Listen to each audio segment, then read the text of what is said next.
Isang nakakabinging kulog ang yumanig sa buong paligid kasabay ng matalim na kidlat na panandaliang nagliwanag sa madilim at masikip nilang inuupahan. Habang ang malakas na buhos ng ulan ay walang awang humahampas sa manipis na bubong na yero, isang eksena sa loob ng maliit na silid ang unti-unting dumudurog sa mundo ni Melissa. Nakatayo siya sa harap ng pintuan, basang-basa ang mga pisngi, hindi dahil sa tulo ng ulan mula sa butas na bubong, kundi dahil sa walang patid na pag-agos ng kanyang mga luha. Sa kanyang harapan, walang pag-aatubiling isinara ni Dennis ang kanyang maleta. Ang malamig na tunog ng paghatak niya sa zipper ay parang isang patalim na walang awang pumutol sa huling hibla ng kanilang pamilya. Tiningnan ni Melissa ang asawa, sinusubukang hanapin ang natitirang pagmamahal sa mga mata nito, ngunit malamig at blanko ang tinugon ni Dennis. Ang lalaking dating nangako sa harap ng altar, nasasamahan siya sa hirap at ginhawa, ay nakatayo ngayon, nag-aayos ng kwelyo ng kanyang mamahaling jacket na hindi kailanman mabibili ng kakarampot nilang sahod. Naglakas loob si Melissa na magsalita, ang kanyang boses ay nanginginig sa halo-halong galit at bighati.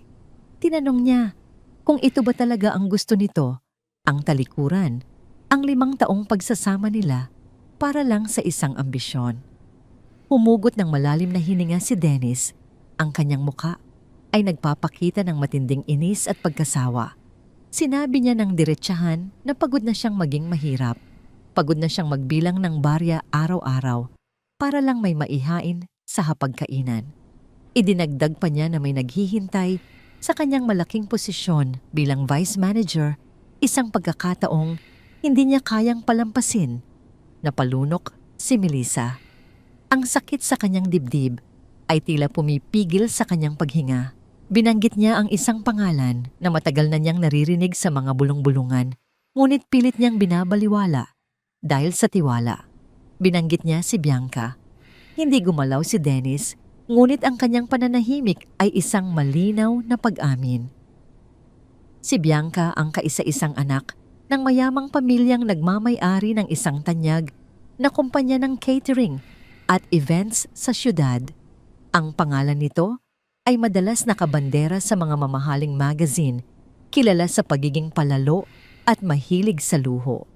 Tiningnan ni Dennis ang kabuuan ng kanilang inuupahang bahay. Ang pagkasuklam ay tila nakaukit sa kanyang mga kilay.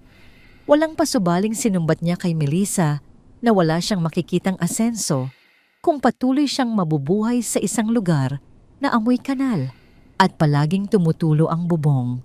Nang tanungin ni Melissa na may garalgal sa boses kung paano na ang kanilang 3 anak, ang kambal na sina Mia Lia at Gia, malamig lamang na sumagot ang lalaki. Sinabi niyang alam niyang malakas si Melissa at kaya nitong itaguyod ang mga bata ng mag-isa.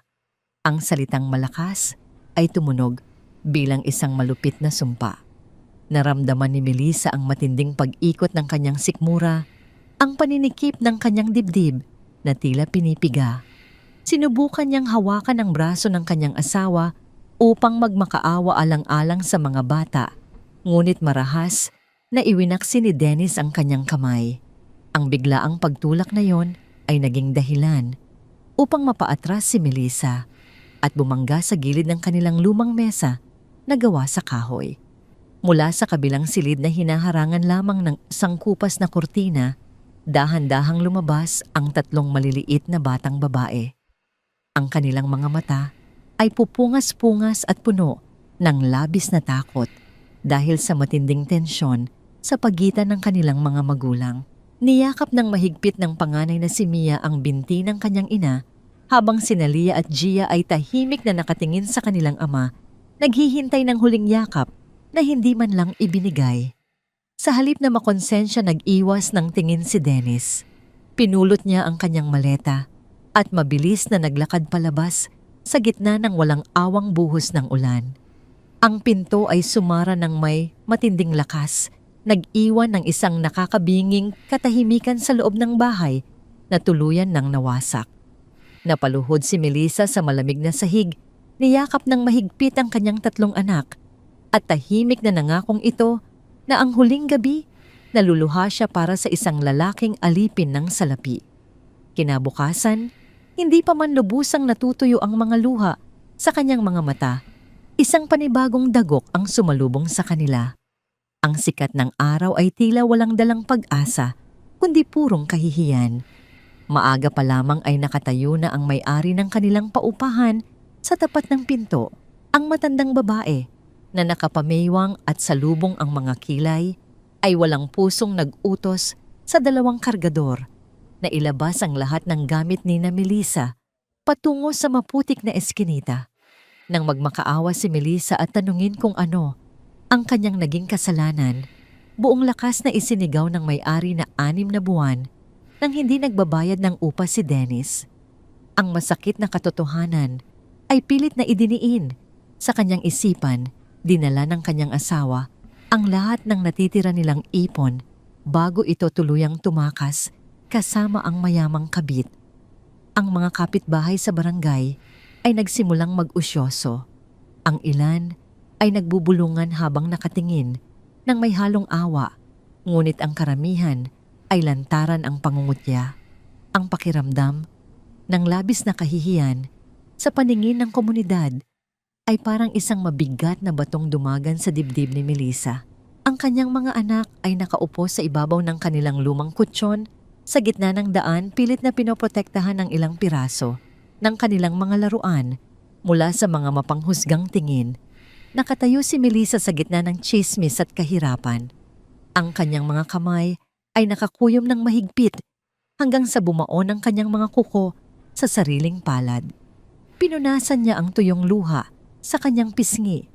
Sa mismong araw na yon namatay ang isang mahina at umaasang asawa at isinilang ang isang inang handang makipagdigma para sa kinabukasan ng kanyang mga anak.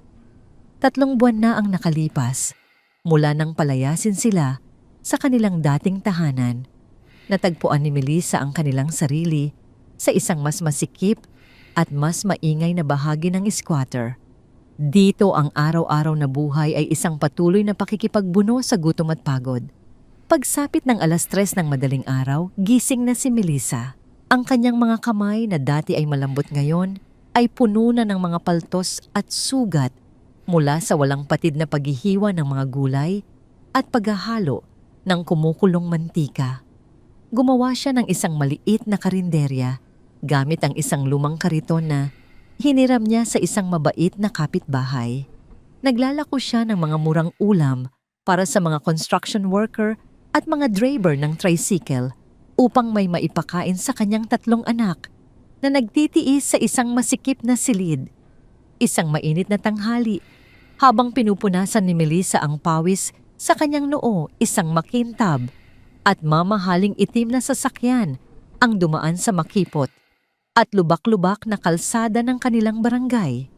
Dahil sa bilis ng takbo nito, nagtalsika ng makapal na putik mula sa isang malaking lubak papunta sa kariton ni Melissa. Ang mga niluto niyang ulam na maingat niyang inihanda mula pa ng madaling araw ay nalagyan ng maruming tubig, sinira ang kanyang puhunan at pag-asa para sa araw na yon. Napatigil ang sasakyan hindi kalayuan. Bumaba ang bintana ng pasahero at mula roon ay sumilip ang mukha ni Bianca. Ang mga mata nito ay puno ng paghamak habang nakatingin sa tila basang sisiw na kalagayan ni Melissa.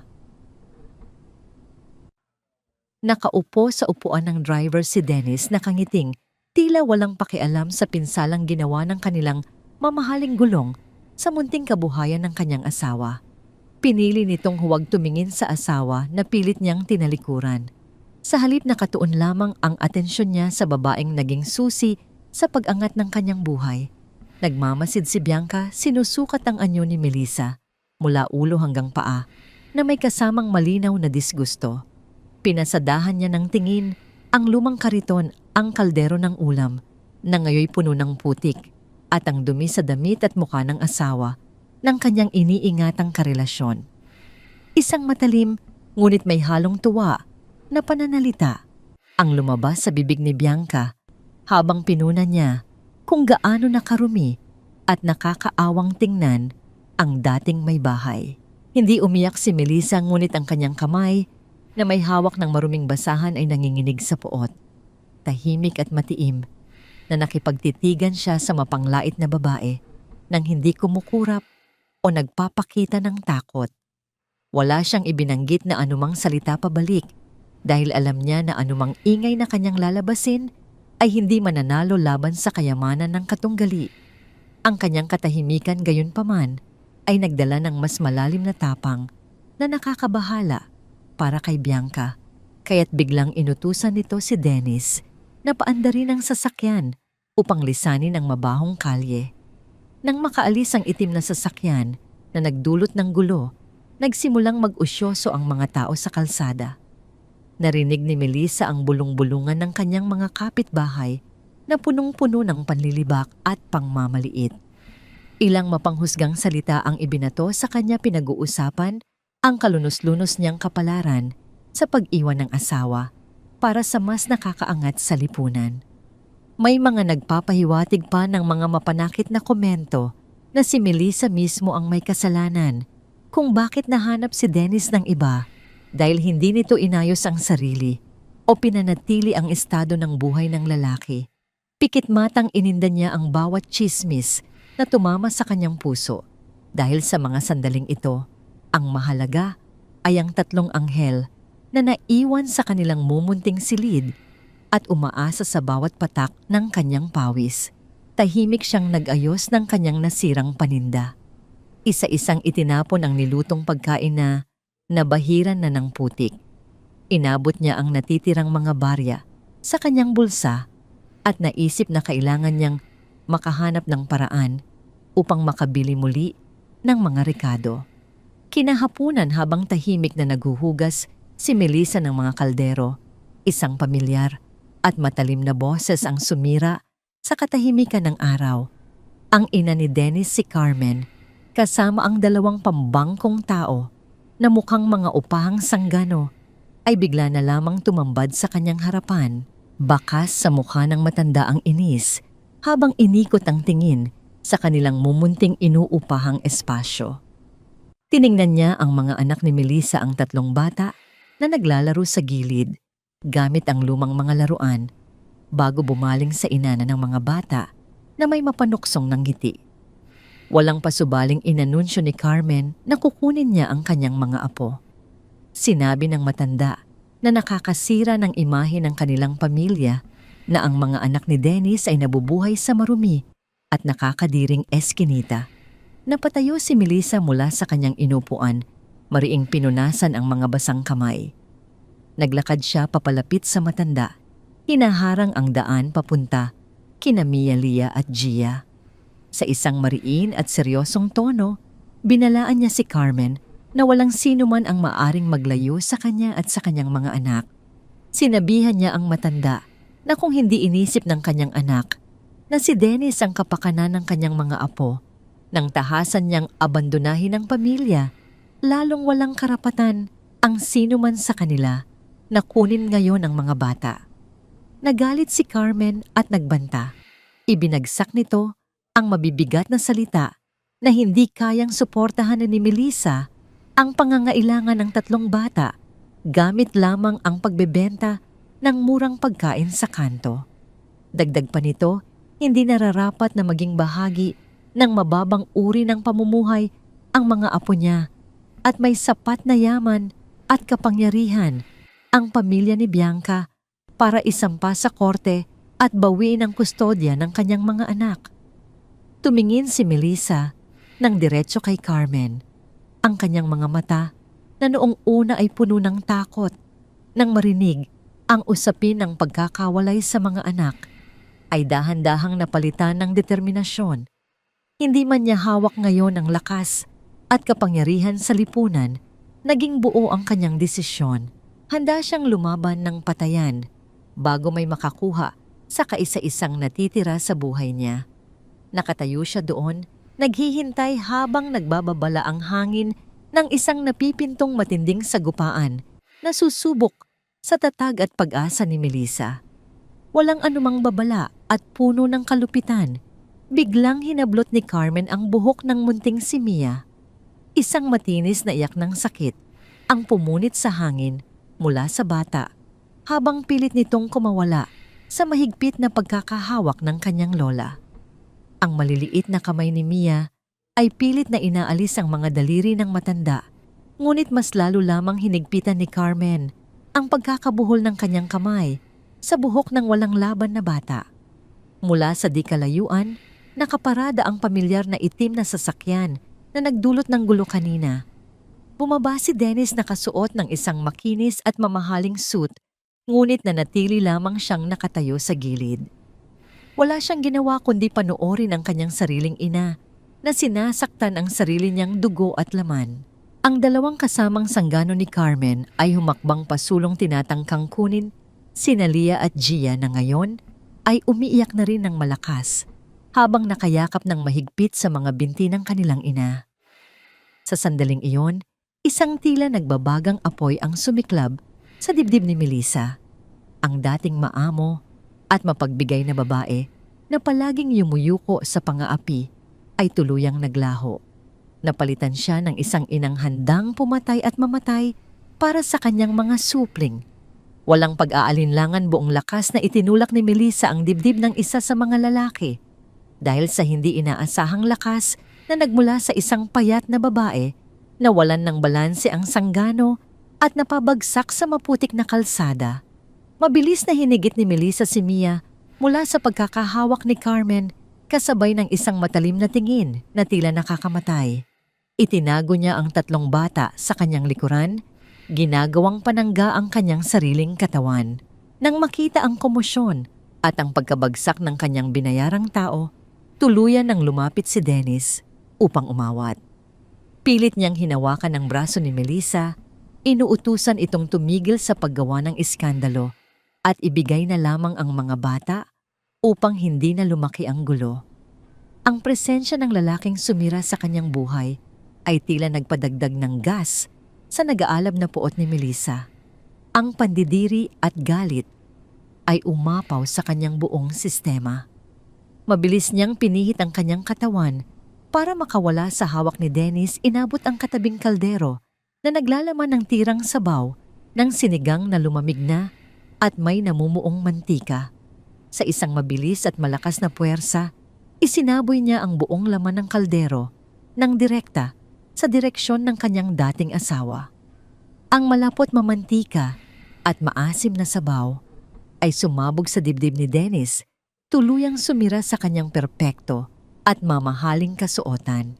Tumalsik ang mga piraso ng gulay sa kanyang mukha habang umaagos ang maruming likido pababa sa kanyang paboritong sapatos.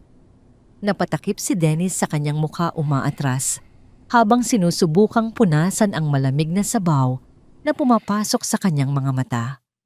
Bago pa man makabawi ang sinuman, mula sa gulat dumampot si Melissa ng isang magaspang na walis tingting mula sa gilid ng kariton. Walang habas niyang pinaghahampas ang dalawang sanggano.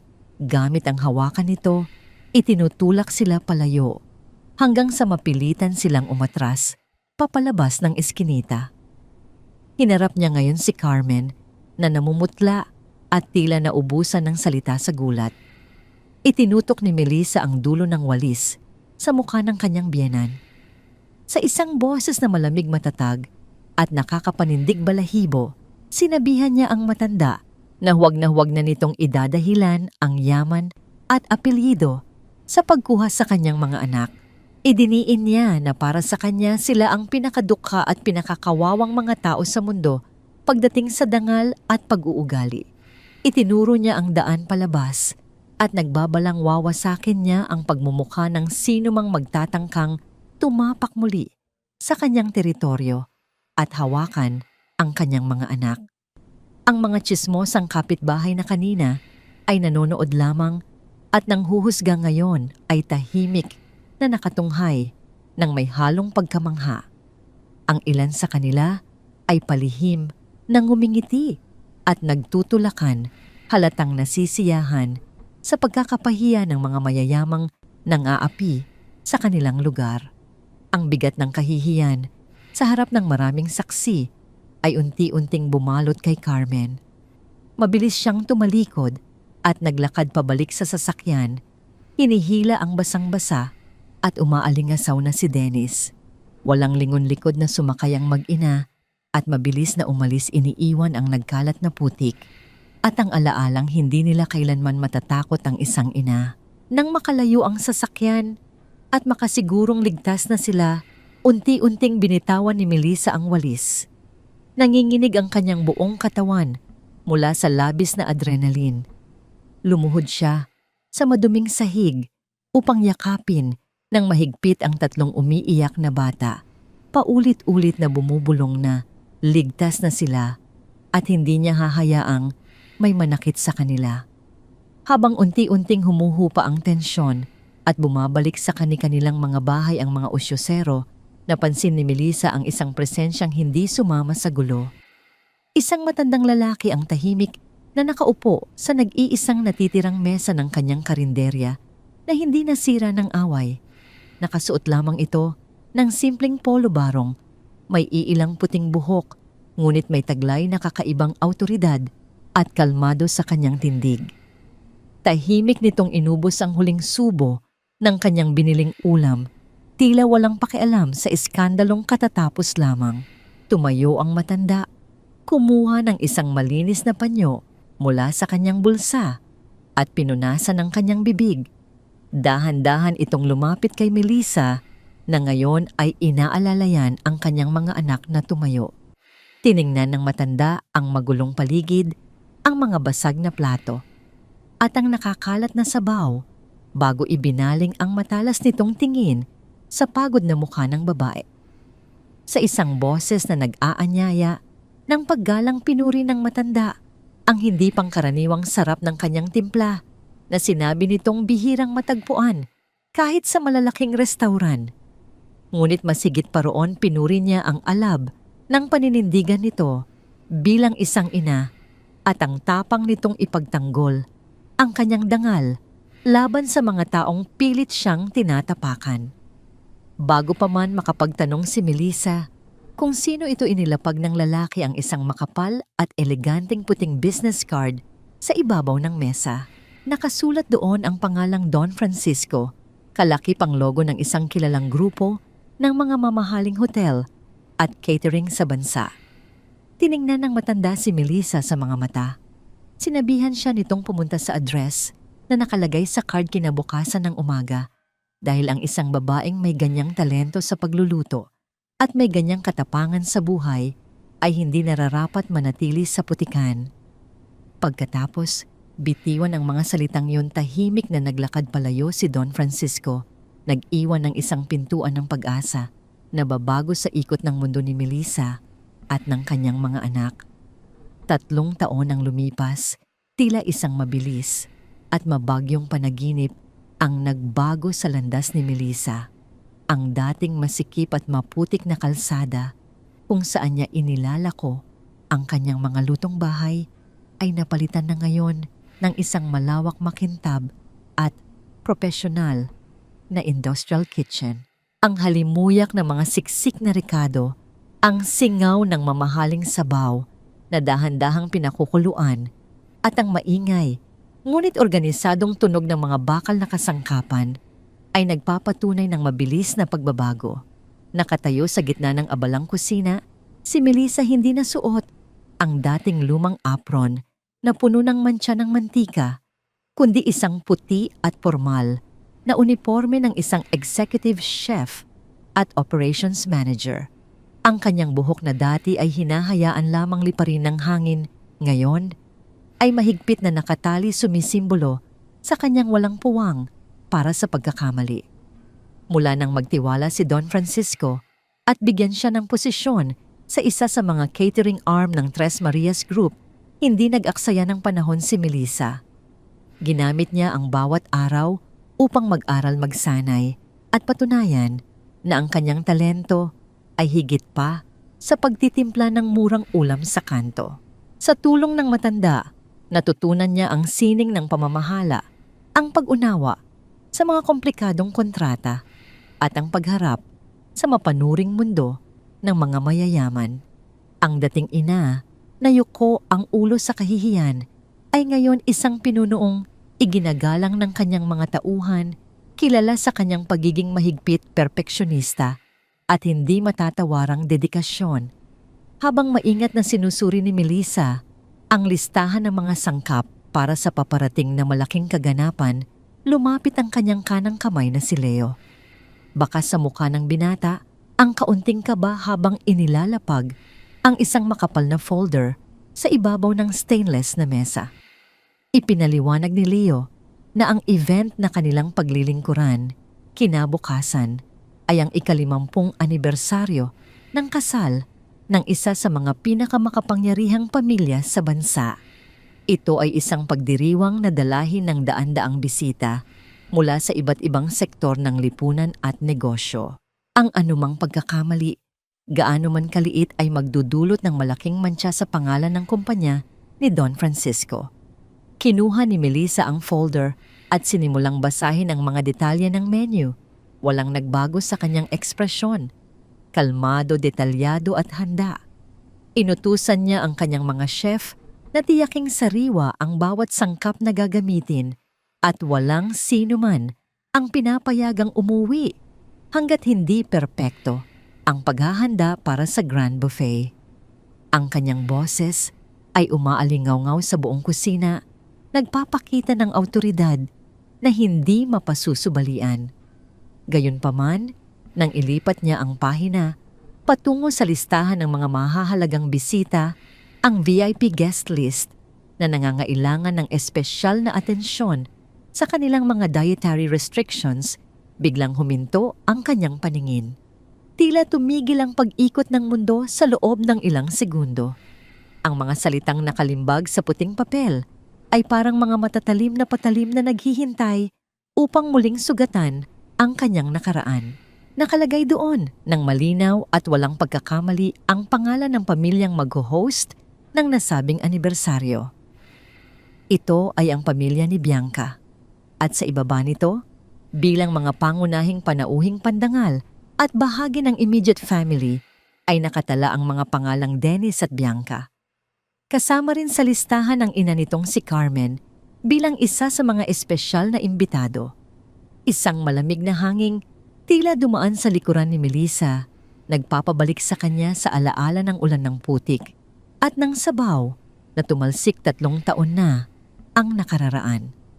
Ang 3 taong iyon ng paghuhubog ng sarili at pagpapalakas ay tila susubukin sa iisang gabi. Hindi lamang niya kailangang maglingkod sa mga taong sumira sa kanyang buhay. Kailangan niya ring gawin ito ng may pinakamataas na antas ng profesionalismo. Napansin ni Leo ang bahagyang pagkatulala ng kanyang boss. Tinanong niya kung may problema ba sa listahan o kung may kailangang baguhin sa mga nakalaang putahe para sa VIP table. Dahan-dahang isinara ni Melissa ang folder. Tumingala siya, ang kanyang mga mata ay nagpapakita ng isang malamig at matalim na kislap na hindi madalas makita ng kanyang mga tauhan. Umiling siya at sinabi kay Leo na walang problema. Sa halip, inutusan niya itong dublihin ang husay ng kanilang paghahanda. Idiniin niya na ang gabing ito ay dapat maging pinakamagandang serbisyo na kanilang maibibigay, hindi para paboran ng mga bisita, kundi para ipagmalaki ang tatak ng Tres Marias.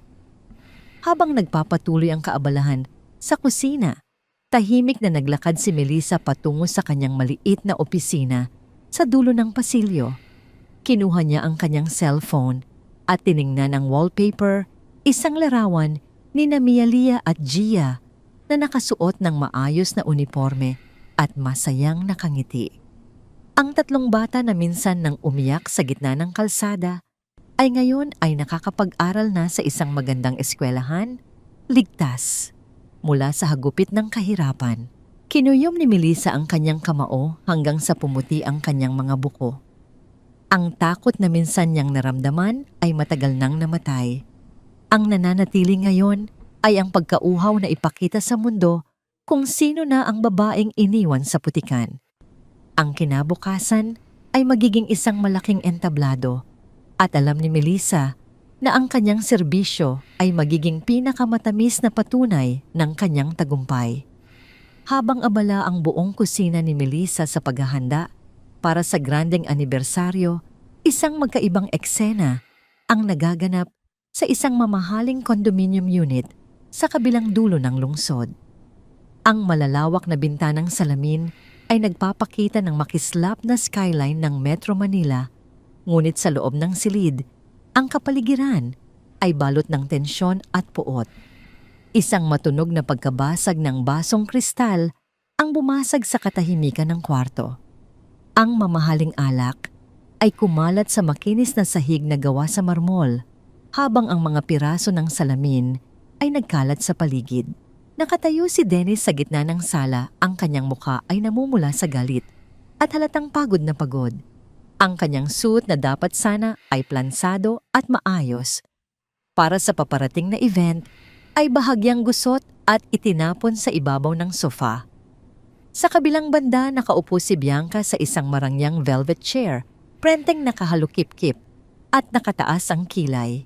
Ang kanyang suot na silk robe ay sumasalamin sa karangyaan, ngunit ang kanyang mga mata ay naglalabas ng matinding paghamak.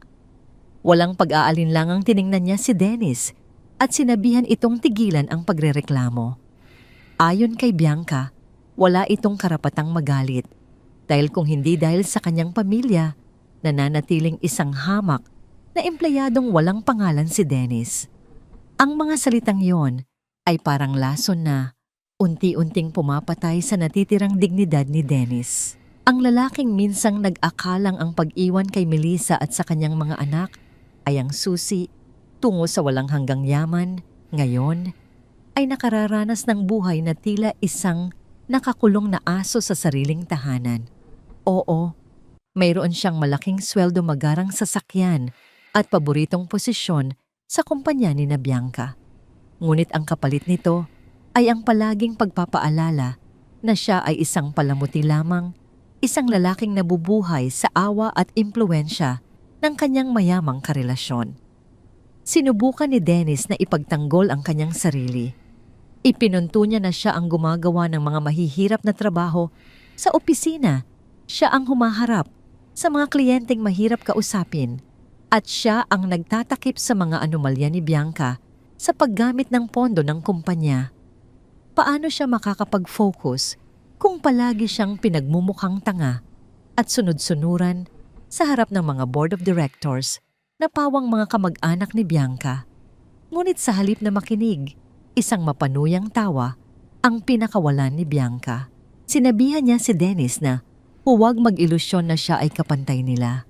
Ipinaalala ni Bianca na ang tanging dahilan kung bakit nasa posisyon si Dennis ay dahil siya ang pumili rito at maaari niya itong bawiin anumang oras na gugustuhin niya. Ang pagiging Cho Chui Gamchan aso sa ilalim ng mesa ni Dennis ay hindi isang lihim at ang patuloy na pagnanakaw nila ng pondo mula sa kumpanya upang tustusan ang kanilang maluhong pamumuhay ay isang bombang nag-aantay lamang na sumabog. Sa isang iglap, bumalik sa isip ni Dennis ang larawan ng kanyang nakaraan. Isang mabilis na pag-isip sa maliit na inuupahang bahay na palaging tulo ang bubong.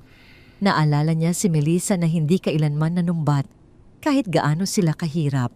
Naalala niya ang kanyang 3 anak na palaging nakangiti sa tuwing inuuwian niya ito ng murang kendi. Isang mabilis na kirot ng panghihinayang ang dumaan sa kanyang dibdib, ngunit agad niya itong iwinaksi nang muling magsalita si Bianca. Naguutos na linisin ni Dennis ang basag na baso at mag-ayos dahil paparating na ang kanilang malaking gabi. Samantala sa isang maaliwala sa tahimik na apartment ang gabi ay puno ng init at pagmamahal. Nakaupo si Melissa sa hapagkainan kasama sina Mia, Lia at Gia. Ang 3 dalagitan na ngayon ay mas malalaki na at nakasuot ng malinis na pantulog ay masayang nagkukwentuhan tungkol sa kanilang mga ginawa sa paaralan. Habang maingat na inihahanda ni Melissa ang kanilang paboritong sinigang, tiningnan niya ang kanyang mga anak. Ang dating takot at lungkot sa kanilang mga mata noong gabing iwan sila sa ulan ay napalitan ng tiwala at kaligayahan. Ang kanyang paghihirap, ang kanyang mga paso at paltos mula sa kusina ay nagbunga ng isang tahimik at matibay na tahanan. Walang luho, walang labis na yaman, ngunit meron silang dignidad na hindi mabibili ng pera. Nang tanungin ni Gia kung bakit tila malalim ang iniisip ng kanyang ina, ngumiti lamang si Melissa at hinaplos ang buhok ng anak. Sinabi niya na naghahanda lamang siya para sa isang napakalaking araw, bukas isang araw na magpapatunay na ang lahat ng kanilang dinanas ay may katumbas na tagumpay. Kinabukasan, ang napakalaking ballroom ng isang kilalang hotel sa Makati ay napuno ng nagkikinangang mga ilaw, malalaking chandelier at mamahaling mga bulaklak. Ang mga panauhin na pawang nakasuot ng mga designer gowns at suits ay nagsimulang dumating. Ang musika mula sa isang live orchestra ay marahang tumutugtog, nagbibigay ng perpektong ambience para sa elitistang pagdiriwang. Sa backstage at sa kusina, tahimik at mabilis na kumikilos ang team ni Melissa. Ang bawat plato ng pagkain ay inihahanda ng may eksaktong detalye at sukat. Nakatayo si Melissa malapit sa pintuan ng kusina, patungo sa ballroom. Suot ang kanyang puting uniforme. Tinitiyak na ang serbisyo ng Tres Marias Catering ay walang palya. Mula sa malaking pintuan sa harap ng ballroom, pumasok si Bianca suot ang isang napakamahal at puting silk gown na nagkakahalaga ng 100,000. Nakakapit si Dennis sa kanyang braso, sinusubukang magmukhang kagalang-galang. Sa kanilang likuran ay ang pamilya ni Bianca at ang palaging mayabang na si Carmen.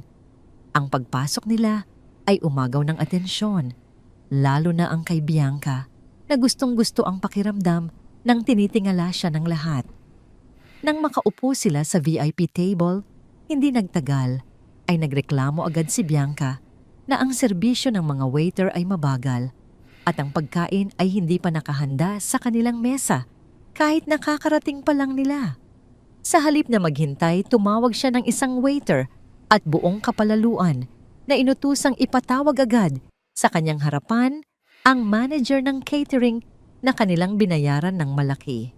Ang utos na ito ay nakarating kay Melissa. Huminga siya nang malalim inayos ang kanyang uniforme at naglakad palabas ng kusina. Ang landas na kanyang tatahakin ay hindi patungo sa isang ordinaryong reklamo ng kliyente, kundi isang paghaharap na matagal nang inaantay ng tadhana. Ang nakaraan at ang kasalukuyan ay malapit nang magsalubong sa gitna ng makintab na sahig ng ballroom. Ang musika mula sa orkestra ay tila naging isang malayo at walang kahulugang ugong nang humakbang si Melissa palabas ng kusina patungo sa nakakasilaw na ballroom. Ang bawat hakbang niya sa makinis na carpet ay tiyak at puno ng awtoridad, malayo sa babaeng minsan nang lumuhod sa putikan.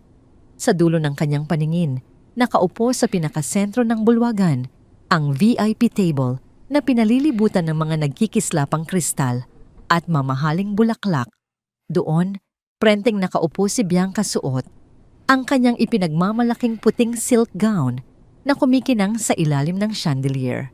Katabi nito si Dennis na pilit na nakikipag-usap sa mga negosyante at si Carmen na abala sa pagpapakita ng kanyang mga pekeng alahas sa mga katabing matatanda. Nang makita ni Bianca ang papalapit na bulto ng executive chef, unti-unting umusbong ang isang mapanuyang ngiti sa kanyang mga labi. Hindi pa man nakakalapit nang tuluyan si Melissa, nakilala na agad ni Bianca ang pamilyar na mukha ng babaeng minsan niyang inapakan. Imbes na magulat o makaramdam ng hiya, tila nakahanap si Bianca ng bagong laruan.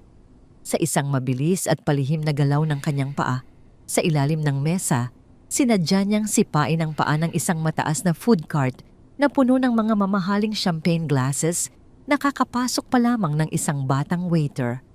Isang malakas at nakakabasag taingang kalampag ang umalingaw-ngaw sa buong VIP section. Ang tore ng mga baso ay bumagsak, nagkalat ang bubog at ang mamahaling alak sa sahig. Napasinghap ang mga bisita sa paligid. Ang batang waiter ay nanginginig sa takot na mumutla habang humihingi ng tawad. Mabilis na tumayo si Bianca umaarte na tila siya ang labis na naabala. Sa isang malakas at matinis na boses na sinadya upang marinig ng lahat ng nasa paligid, sinimulan niyang kutsain ang serbisyo ng catering. Nang tuluyang makalapit si Melissa, lalong lumaki ang nangisi ng Donya. Tiningnan niya si Melissa mula ulo hanggang paa. Ang kanyang mga mata ay puno ng pandidiri. Walang pakundangan niyang isinigaw na hindi niya akalaing ang isang hamak na tindera ng maruming pagkain sa kanto ay nakapasok sa isang elitistang pagdiriwang. Idinagdag pa niya ng pasigaw na baka may dalang sakit ang mga pagkaing inihanda nito dahil galing ang mga kamay nito sa basura ng squatter. Natahimik ang buong paligid. Ang mga mata ng mga mayayamang bisita, kabilang na sina Dennis at Carmen na ngayon ay gulat na gulat sa presensya ni Melissa ay nakatutok sa kanila. Inasahan ni Bianca na yuyuko si Melissa iiyak sa kahihiyan o kaya ay tatakbo pabalik sa kusina gaya ng ginawa nito noon sa eskinita.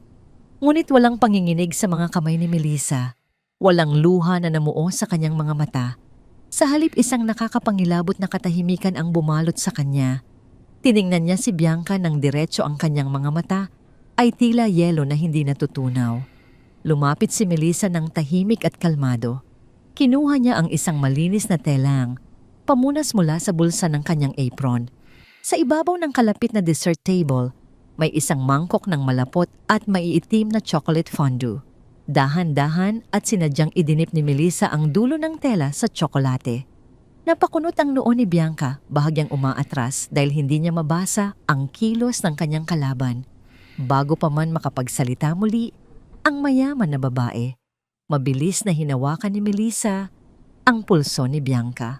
Ang pagkakahawak niya ay hindi masakit, ngunit kasing tibay ng bakal sapat upang hindi makawala ang kabilang panig. Hinigit niya ng bahagya si Bianca palapit sa kanya, inilalapit ang kanilang mga mukha. At sa isang mabilis kalmado, ngunit mapangwasak na galaw idiniin ni Melissa ang telang puno ng malapot na tsokolate nang direkta sa dibdib ng mamahaling puting silk gown ni Bianca. Pinahiran niya ito pababa, nag-iwan ng isang malaki maitim at hindi matatanggal na mantsa na sumira sa buong kasuotan. Nanlaki ang mga mata ni Bianca sa matinding gulat at pandidiri. Napasinghap muli ang mga bisita habang si Dennis ay automatikong napatayo. Hindi alam kung paano aawatin ang sitwasyon. Habang pilit na kinakalas ni Bianca ang kanyang braso, inilapit ni Melissa ang kanyang bibig malapit sa tainga nito. Sa isang boses na sapat lamang upang silang dalawa ang makarinig. Ngunit kasing talim ng patalim sinabi ni Melissa na ang mantsa sa damit na yon ay maaaring palitan ng pera. Bukas ngunit ang bulok na pagkatao ni Bianca ay mananatiling marumi habang buhay. Binalaan niya ito na hindi na siya ang babaeng pwedeng itulak sa putikan at sa susunod na subukan nitong bastusin ang kanyang trabaho, hindi lang damit ang sisirain niya. Binitawan niya ang pulso ni Bianca na ngayon ay nanginginig sa matinding galit at kahihiyan, pilit na tinatakpan ng malaking mantsa sa kanyang dibdib. Humarap si Melissa sa mga bisita magalang na yumukod ng bahagya at humingi ng paumanhin para sa munting abala. Inutusan niya ang kanyang mga tauhan na linisin ang basag na baso nang mabilis at ipagpatuloy ang serbisyo na parang walang nangyari. Umalis si Melissa ng may buong dignidad, nag-iwan kay Bianca na nagmumukhang tanga at eskandalosa sa harap ng mga taong dati ay humahanga sa kanya. Hinila ni Bianca si Dennis pilit na nagtatago sa likod ng mga tao patungo sa restroom habang si Carmen ay namumula sa matinding kahihiyan. Hindi kalayuan sa isang madilim na sulok ng VIP balcony na nakatanaw sa buong ballroom, nakaupo si Don Francisco. Hawak niya ang isang baso ng alak tahimik na pinapanood ang buong eksena mula umpisa hanggang wakas. Isang tipid at buong pagmamalaking ngiti ang sumilay sa labi ng matandang bilyonaryo. Nakita niya ang eksaktong katangian na hinahanap niya sa isang tagapagmana, ang perpektong balanse ng profesionalismo kalmado at ang kakayahang maging walang awa kapag kinakailangan. Kinuha ng matanda ang kanyang telepono at tinawagan ng kanyang punong abogado. Inutusan niya itong ihanda ang mga papeles kinabukasan din. Panahon na upang ilipat ang mas malaking bahagi ng pamamahala ng Tres Marias Group sa mga kamay ng nag-iisang babaeng napatunayan ang sarili sa apoy at yelo. Ang 2 taong paglukso sa panahon ng kapangyarihan ay magsisimula ngayon. 5 taon mula ng gabing tuluyan siyang talikuran sa gitna ng unos. Nakatayo ngayon si Melissa sa harap ng isang malawak na bintanang salamin mula sa sahig hanggang kisame sa pinakamataas na palapag ng Tres Marias Tower sa Bonifacio Global City. Hawak niya ang isang tasa ng purong itim na kape. Pinagmamasdan ang nagmamadali ang takbo ng mga sasakyan sa ibaba na tila mga laruan na lamang. Ang babaeng minsang nagbilang ng barya sa gilid ng kalsada ngayon ay namumuno sa isang imperyong nagkakahalaga ng bilyon-bilyong piso, isang network ng mga mamahaling hotel, catering services at event venues na kumalat na sa buong Timog Silangang Asya. Ang kanyang anyo ay tuluyan ng nagbago. Ang dating gusot na buhok ay napalitan ng isang sopistikado at matalas na gupit. Ang mga luma niyang damit ay napalitan ng mga pinasadyang corporate suit na nagpapatingkad sa kanyang awtoridad. Ngunit ang pinakamalaking pagbabago ay nasa kanyang mga mata, isang kalmado matalas at tila nakikita ang lahat na kislap na natutunan niya mula sa ilalim ng pamumuno ni Don Francisco. Pagkatapos ng insidente sa anibersaryo, kinilala ng matanda ang pambihirang talino at tapang ni Melissa. Sa loob ng sumunod na 2 taon, sinubok at hinubog siya ni Don Francisco sa pinakamahihirap na aspeto ng negosyo. Naging CEO si Melissa, isang posisyon na hindi ipinangalandakan sa publiko. Ang kanyang pangalan ay bihirang lumabas sa mga pahayagan. Mas pinili niyang maging isang ghost CEO, isang makapangyarihang puwersa sa likod ng entablado, habang ang mga trusted regional directors niya ang humaharap sa araw-araw na operasyon. Sa kabilang banda, ang buhay ni Dennis at Bianca ay unti-unting bumagsak mula sa kanilang inaakalang rurok ng tagumpay. Matapos ang eskandalo sa anibersaryo, nagkaroon ng lamat ang tiwala ng pamilya ni Bianca sa kanilang dalawa. Naging tampulan sila ng tsismis sa alta sosyedad. Ang kumpanya ng pamilya ni Bianca ay nalugi dahil sa sunod-sunod na maling desisyon at ang patuloy na pagnanakaw ng mag-asawa sa pondo nito. Nang tuluyang bumagsak ang kanilang negosyo, itinapon sila ng pamilya ni Bianca na parang mga basurang walang silbi. Nawala ang kanilang condo unit, kinumpiska ang kanilang mga sasakyan, at napilitan silang mamuhay ng simple umaasa sa kung anong matitirang koneksyon nila. Sa desperasyon, gumamit si Dennis ng ilang lumang kakilala upang makahanap ng trabaho. Dahil sa kanilang karanasan, natanggap sila bilang Operations Manager Dennis at Marketing Manager Bianca sa isa sa mga bagong hotel ng Tres Marias Group sa Laguna, isang posisyon na malayo sa kanilang dating kinang sa Maynila, ngunit sapat upang sila ay makabangon muli. Ang hindi nila alam, bawat piraso ng papel na kanilang pinipirmahan, bawat sentimo na pumapasok sa hotel, ay nasa ilalim ng masusing pagbabantay ng babaeng kanilang sinira. Isang umaga, habang sinusuri ni Melissa ang mga lingguhang ulat mula sa iba't ibang sangay ng kanyang kumpanya, isang particular na folder na may markang confidential ang umagaw sa kanyang atensyon. Galing ito sa Internal Audit Department. Ang nilalaman nito ay isang detalyadong investigasyon sa mga kahina-hinalang transaksyon sa kanilang hotel sa Laguna. Binuklat ni Melissa ang mga pahina. Ang bawat numero at graph ay tila isang pamilyar na kwento ng kasakiman.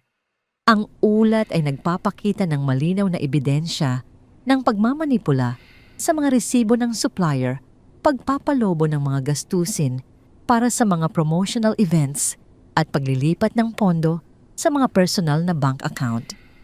Sa dulo ng ulat, malinaw na nakasaad ang mga pangalan ng mga pangunahing suspect na sangkot sa anomalya Dennis Pratama at Bianca Mahardika. Isang malamig na katahimikan ang bumalot sa malawak na opisina ni Melissa. Tinitigan niya ang mga pangalan sa papel. Walang galit, walang paghihiganti, walang anumang matinding emosyon na namuo sa kanyang dibdib. Sa halip isang pakiramdam ng kalmadong pagkabigo, ang naramdaman niya, pagkabigo, na kahit binigyan ng ikalawang pagkakataon, hindi pa rin nagbago ang mga taong minsang naging bahagi ng kanyang buhay. Ang kanilang pagkatao ay kasing bulok pa rin ng dati. Isinara niya ang folder ng dahan-dahan. Ipinatawag niya ang pinuno ng legal department at ng audit team. Sa isang boses na matatag at walang bahid ng personal na damdamin, inutusan niya silang ipagpatuloy ang investigasyon nang tahimik at kolektahin ang lahat ng matitibay na ebidensya na kakailanganin para sa isang kasong kriminal. Walang sino man ang dapat makaalam na direktang utos niya ito. Ang lahat ay dapat dumaan sa normal na proseso ng kumpanya. Nang makaalis na ang kanyang mga tauhan, muling humarap si Melissa sa bintana. Ang tagumpay ay nagbigay sa kanya ng kapangyarihan, ngunit kasama nito ay ang bigat ng paggawa ng mga mahirap na desisyon. Alam niyang malapit nang sumapit ang araw ng pagtutuos. Hindi dahil hinanap niya ito, kundi dahil ang tadhana mismo ang naglapit nito sa kanyang pintuan. Habang malalim siyang nag-iisip, pumasok ang kanyang executive assistant si Ana. Dala ang mga bagong sulat na dumating. Inabot nito kay Melissa ang isang makapal at makintab na sobre na may kulay ginto. Ang disenyo nito ay magarbo, malinaw na nagpapahiwatig ng isang malaking pagdiriwang. Walang interes na binuksan ni Melissa ang sobre. Iniisip na isa lamang itong imbitasyon sa isang business gala. Ngunit nang mabasa niya ang mga pangalang nakaukit sa mamahaling papel, isang tipid at mapait na ngiti ang gumuhit sa kanyang mga labi. Rendra Pratama and Rini Mahardika request the honor of your presence at their wedding. Ang imbitasyon ay hindi lamang isang paanyaya. Ito ay isang hamon, isang mensahe ng panunuya mula sa mga taong hindi alam na ang kanilang kapalaran ay nasa palad na niya. Kasabay ng pagdating ng ebidensya ng kanilang krimen ay ang imbitasyon sa kanilang kasal. Tila ang universo ay naghahanda na ng isang perpektong entablado para sa huling akto. Hawak ni Melissa ang makintab na imbitasyon, ang kanyang mga daliri ay marahang dumadampi sa nakaumbok at gintong mga titik. Ang bawat salita ay tila isang insulto, isang pagpapakita ng kahambugan mula sa mga taong hindi alam na sila ay naglalakad sa isang napakanipis na lubid. Sa ilalim ng formal na paanyaya, may isang maliit na sulat kamay na nakasulat sa isang post-it note na sadyang idinikit doon at alam niyang galing ito kay Bianca. Para sa kawawang dating asawa, sana makadalo ka para masaksihan mo kung paano nagwawagi ang mga tunay na reyna. Hindi nag-init ang ulo ni Melissa. Sa halip isang kalmadong pag-unawa ang bumalot sa kanya. Alam niyang ang imbitasyon ay isang bitag, isang kalkuladong hakbang upang ipahiya siya sa harap ng mga bagong kaibigan ni Dennis at Bianca. Ini-imagine na nila marahil ang pagdating niya roon, isang babaeng mukhang pagod, nakasuot ng simpleng damit at malulunod sa inggit, habang pinapanood ang kanilang bonggang kasalan na pinunduhan ng perang ninakaw mula sa sarili niyang kumpanya. Kinuha niya ang post-it note, tiniklop ito ng dahan-dahan at itinapon sa basurahan. Hindi niya kailangan ng paalala kung sino ang tunay na kaaway. Ang kanyang laban ay hindi na tungkol sa nakaraang sakit, kundi tungkol sa prinsipyo at integridad ng imperyong kanyang pinaghirapan. Ipinatawag niya si Ana, ang kanyang assistant, sa isang boses na matatag at walang bakas ng pag-aalinlangan. Inutusan niya itong kumpirmahin ang kanyang pagdalo. Hindi lang ako, dagdag ni Melissa, kundi kasama ko rin ang 3 kong anak. Siguraduhin mong nasa VIP list kami. Bahagyang nagulat si Ana, ngunit mabilis na tumango at sumunod. Pagkatapos tinawagan ni Melissa ang kanyang personal na security head at ang pinuno ng legal team. Nagbigay siya ng mga malinaw na instruksyon sa araw ng kasal, dapat ay handa na ang lahat ng ebidensya. Ang mga warrant of arrest ay dapat nakahanda na rin, nag-aantay lamang ng kanyang hudyat. Inatasan din niya ang security team na magpadala ng mga tauhang nakasibilyan sa venue upang matiyak na walang magiging gulo at ang lahat ay aayon sa kanyang plano. Ang kanyang bawat kilos ay kalkulado, tila isang grandmaster ng chess na nag-aayos ng kanyang mga pyesa para sa huling mapagpasyang atake. Walang puwang para sa pagkakamali. Nang gabing iyon sa kanilang maluwag na penthouse, ipinatawag ni Melissa ang kanyang 3 anak.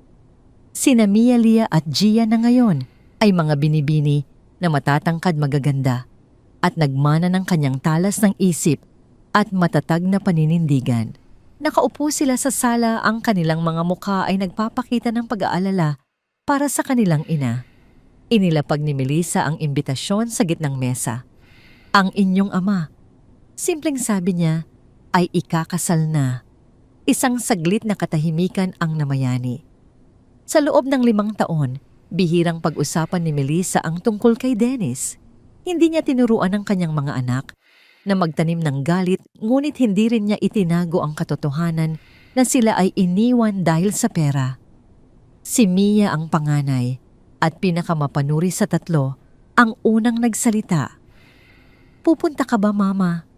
Tanong niya, ang kanyang boses ay may bahid ng pag-aalala. Tiningnan ni Melissa ang kanyang mga anak isa-isa. "Tayo." Pagtatama niya, "Mamo, pupunta tayong lahat." "Bakit?" tanong ni Lia, ang pinakamalambing. "Para saktan lang ang sarili mo." Umiling si Melissa at isang matatag na ngiti ang sumilay sa kanyang mga labi. Hindi sagot niya. "Hindi tayo pupunta roon para manood o masaktan. Pupunta tayo roon para tapusin ang isang kabanata. Pupunta tayo roon para ipakita sa kanila na ang pamilyang ito ay hindi kailanman nasira. Sa halip ito ay mas lalong tumibay." Hinawakan niya ang mga kamay ng kanyang mga anak. "Sa gabing iyon, hindi kayo ang mga anak ng isang lalaking nang iwan. Kayo ang mga tagapagmana ng isang reyna. At oras na para makita ng mundo kung sino tayo." Ang takot sa mga mata ng 3 dalagita ay napalitan ng determinasyon. Nakita nila sa kanilang ina ang isang lakas na hindi matitinag at naramdaman nila ang bigat ng kanilang papel sa paparating na gabi. Nagpasya silang maghanap ng mga damit na isusuot, hindi para makipagkompetensya, kundi para ipakita ang kanilang pagkakaisa at dangal. Pumili sila ng mga eleganteng gown na may pare-parehong kulay, isang malalim na emerald green, sumisimbolo sa pag-asa, paglago, at yaman na hindi nakukuha sa pagnanakaw. Samantala, sa isang maliit na rented house sa Laguna, tumayo si Dennis sa harap ng bintana. Pinagmamasdan ang pagpatak ng ulan sa labas. Ang tunog ng ulan ay nagbalik sa kanya sa gabing iwan niya si Melissa. Sa hindi maipaliwanag na dahilan, isang matinding kaba at pag-aalala ang bumalot sa kanya. Pumasok si Bianca sa kwarto, abala sa pagtingin sa kanyang telepono. Ipinagmamalaki sa kanyang mga kaibigan ang detalye ng kanilang royal wedding. Nang mapansin niya ang pagkatulala ni Dennis, inis niya itong tinanong kung ano na naman ang problema. "Hindi ko alam." Sagot ni Dennis, ang kanyang boses ay mahina. "Pakiramdam ko, may mali." Isang mapanuyang tawa ang pinakawalan ni Bianca. "Mali, Dennis, nasa rurok na tayo ulit ng tagumpay. Kapag nakasal na tayo, mas lalakas ang impluwensya natin sa hotel. At yung pagpapadala natin ng imbitasyon kay Melissa, iyon ang pinakamatamis na paghihiganti. Hindi na makakatanggi ang bruhang iyon. Gusto kong makita ang pagmumukha niya kapag isinuot ko na ang singsing." Ngunit hindi napawi ang kaba ni Dennis. May isang tinig sa kanyang isipan na nagsasabing, ang kasal na ito ay hindi ang simula ng kanilang tagumpay, kundi ang huling yugto ng kanilang pagbagsak. Ang gabi bago ang kanilang kasal ay hindi napuno ng pananabik kundi ng isang hindi maipaliwanag na takot sa kung ano ang dala ng kinabukasan. Hindi niya alam kung bakit, ngunit ang imahe ni Melissa na tahimik na nakatayo sa gitna ng ulan 5 taon na ang nakalipas ay pilit na bumabalik sa kanyang isipan, isang paalala ng isang desisyong maaring pagsisihan niya habang buhay. Ang engranding ballroom ng 5-star hotel ay kumikinang na parang isang kahon ng alahas. Ang mga kristal na chandelier ay nagkakalat ng ginintuang liwanag sa daan-daang bisitang nakasuot ng kanilang pinakamagagarang kasuotan. Isang orkestra ang marahang tumutugtog sa sulok habang ang mga waiter ay abalang naghahain ng mamahaling alak at pagkain. Sa gitna ng lahat nakatayo sa isang maliit na entablado, sina Dennis at Bianca. Ang kanilang mga ngiti ay kasing lapad ng kanilang pag-aakalang tagumpay. Si Carmen naman ay abala sa pagyayabang sa mga kaibigan. Ipinapakita ang singsing na bigay ni Bianca na binili gamit ang perang ninakaw. Nang biglang lahat ng atensyon ay napunta sa pangunahing pintuan ng ballroom. Isang makintab na itim na luxury car ang dahan-dahang huminto na parang isang anino sa gabi. Ang sunod-sunod na pag-flash ng mga kamera mula sa mga media na nag-aabang sa labas ay nagbigay hudyat na isang napakahalagang panauhin ang dumating. Unang bumaba ang isang driver na nakasuot ng formal na uniforme at binuksan ang pinto sa likuran. Isang paa na nakasuot ng eleganteng emerald green na stiletto ang unang lumabas, sinundan ng isang babaeng nagtataglay ng isang aura na tila kayang patahimikin ang buong silid. Si Melissa, ang kanyang suot na emerald green gown ay simple, ngunit may pambihirang ganda, perpektong bumagay sa kanyang balat at nagpapatingkad sa kanyang matatag na tindig. Ang kanyang buhok ay nakapusod ng maayos at ang kanyang mukha ay kalmado, walang bakas ng paghihiganti, tanging purong kapangyarihan lamang. Sa kanyang likuran, sunod-sunod na bumaba ang 3 niyang anak na sina Mia, Lia at Gia. Suot ang mga gown na may parehong kulay bawat isa ay nagtataglay ng kagandahan at kumpiyansa na namana sa kanilang ina. Ang pagpasok ng 4 na babae ay tila nagpahinto sa pag-ikot ng mundo sa loob ng ballroom. Ang mga bulungan ay nagsimula. Sino siya? Tanong ng ilan. Ang mga kilalang negosyante sa silid ay bahagyang yumukod bilang paggalang kinikilala ang babaeng nasa likod ng Tres Marias. Sa entablado, nanigas ang nangiti ni Bianca. Ang kulay sa kanyang mukha ay unti-unting nawala. Si Dennis ay tila naubos ang dugo. Ang kanyang mga mata ay nanlalaki sa hindi makapaniwalang pagtingin. Maging si Carmen ay natigilan ng kanyang bibig ay bahagyang nakabukas sa gulat. Naglakad ang mag-iina na parang mga reyna. Sa gitna ng karpet, tiyak ang bawat hakbang. Sinalubong sila ng ilang miyembro ng board ng Tres Marias, nag-aalok ng kanilang mesa. Ngunit magalang na tumanggi si Melissa, mayroon siyang ibang plano. Ilang sandali pa umakyat sa entablado, ang regional director ng Tres Marias, isang matandang lalaking kagalang-galang na nagngangalang Mr. Adrian. Kinuha niya ang mikropono. Magandang gabi sa inyong lahat. Simula niya sa isang formal na tono. Isang karangalan ang maging bahagi ng gabing ito. Ngunit bago nating ipagpatuloy ang selebrasyon, mayroon lamang isang mahalagang anunsyo, ang pamunuan ng Tres Marias Group. Napakunot ang noo ni na Dennis at Bianca, ngunit nanatili silang nakangiti. Iniisip na marahil ay isang special greeting ito. Pagkatapos ng isang masusing internal audit sa aming hotel, sa Laguna, nagpatuloy si Mr. Adrian. Ang kanyang boses ay naging mas seryoso. Natuklasan namin ang isang malawakang anomalya na kinasasangkutan ng pagmamanipula ng pondo at corporate theft. Ang buong ballroom ay biglang natahimik na parang huminto ang paghinga ng lahat. Dahil dito, sabi ni Mr. Adrian, tinitingnan ng diretso sina Dennis at Bianca. Epektibo ngayong gabi, tinatanggal na sa kanilang posisyon sina Mr. Dennis Pratama at Miss Bianca Mahardika. Ang mga pangalan ay umalingaw-ngaw sa buong silid na tila isang hatol ng hukom. Ang mga bisita ay napasinghap. Ang mga kamera ng media na pumasok sa loob ay nagsimulang itutok sa entablado.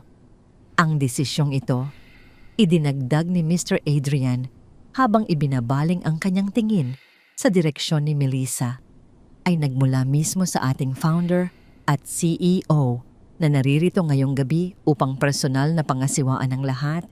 Ginang Melissa. Lahat ng mata ay napunta kay Melissa. Siya ay nakatayo doon, kalmado ang kanyang mukha ay walang emosyon. Ang kahihiyan ay naging purong galit. Si Bianca na nawala na sa kanyang sarili ay sumigaw ng malakas. Sinungaling. Paninira lang yan. Gawa-gawa mo lang lahat ng ito. Sa matinding galit tumakbo siya pababa. Nang entablado ang kanyang mamahaling gown, ay iwinawagayway at sumugod na parang isang nasusukol na hayop. Patungo kay Melissa ang kanyang kamay ay nakataas handang sampalin ang babaeng sumira sa kanyang perpektong gabi. Ngunit bago pa man dumapo ang kanyang palad, sa mukha ni Melissa isang mabilis at eksaktong galaw ang nangyari. Sinalo ni Melissa ang kamay ni Bianca sa ere. Gamit ang lakas na hinubog ng maraming taon ng pagbubuhat ng mabibigat na kaldero, pinihit niya ito ng may puwersa ngunit kontrolado. Isang nakakakilabot na tunog ng buto ang narinig. Isang matinis na sigaw ng sakit ang kumawala sa bibig ni Bianca habang napapaluhod siya sa sahig. Ang kanyang braso ay nasa isang hindi natural na posisyon. Habang nakaluhod sa sahig ang babaeng puno ng kahambugan, yumuko si Melissa. Mula sa kanyang maliit na clutch, kinuha niya ang isang makapal na folder, ang kopya ng audit report. Walang awa niyang ibinato ito sa mukha ni Bianca. Ito, sabi ni Melissa sa isang boses na malamig at puno ng awtoridad, ang pruweba ng pagiging reyna mo. Sa mismong sandaling iyon, ang mga pinto ng ballroom ay muling bumukas. Ngunit hindi na mga bisita ang pumasok. Formal na pumasok ang isang grupo ng mga pulis na nakasuot ng kanilang kumpletong uniforme. Sa kanilang mga kamay, hawak nila ang isang pares ng posas na kumikinang sa ilalim ng mga ilaw ng chandelier. Walang lingon-likod, naglakad sila ng diretso patungo sa entablado kung saan nakatayo si Dennis na parang isang estatuwang nagyelo sa takot at sa sahig kung saan umiiyak sa sakit at kahihiyan ang kanyang nobya. Ang marangyang ballroom na kanina'y puno ng masayang tugtugin at tawanan ngayon ay nababalot ng isang nakabibinging katahimikan na binabasag lamang ng mahinang hikbi ni Bianca at ng mga bulungan ng mga bisitang hindi makapaniwala sa kanilang nasasaksihan. Dahan-dahang itinaas ng mga pulis si Bianca. Mula sa pagkakaluhod ang kanyang muka ay basang-basa ng luha at puno ng dumi mula sa sahig. Ang kanyang mamahaling puting gown ay nagusot at nawalan na ng dating kinang. Sa isang mabilis na galaw, ipinosas ng pulis ang kanyang mga kamay sa likuran. Ang malamig na tunog ng paglock ng bakal ay umalingaw-ngaw sa buong silid, isang pinal na hatol sa kanyang kahambugan. Kasunod nito, nilapitan ng isa pang pulis si Dennis na nanatiling nakatayo sa entablado na parang nawalan ng kaluluwa. Walang anumang pagtutol, itinaas niya ang kanyang mga kamay at hinayaang posasan din siya. Ang lalaking minsang nang iwan para sa ambisyon ay ngayon sa harap ng daan-daang saksi ay isa ng kriminal. Nagsimulang mag-alisan ang mga bisita, nagmamadaling lumayo sa eskandalo na parang isang nakakahawang sakit. Ang engrandeng kasalan ay naging isang malagim na sirko. Si Carmen na kanina'y abala sa pagyayabang ay biglang hinawakan ng kanyang dibdib. Ang kanyang mukha ay namutla at unti-unti siyang bumagsak sa sahig, inatake sa puso dahil sa matinding kahihiyan at gulat. Agad siyang dinaluhan ng mga medic na kasama sa security team ni Melissa. Ang kanyang pagbagsak ay hindi nagdulot ng awa, kundi isang tahimik na pagwawakas sa isang buhay na puno ng kasakiman.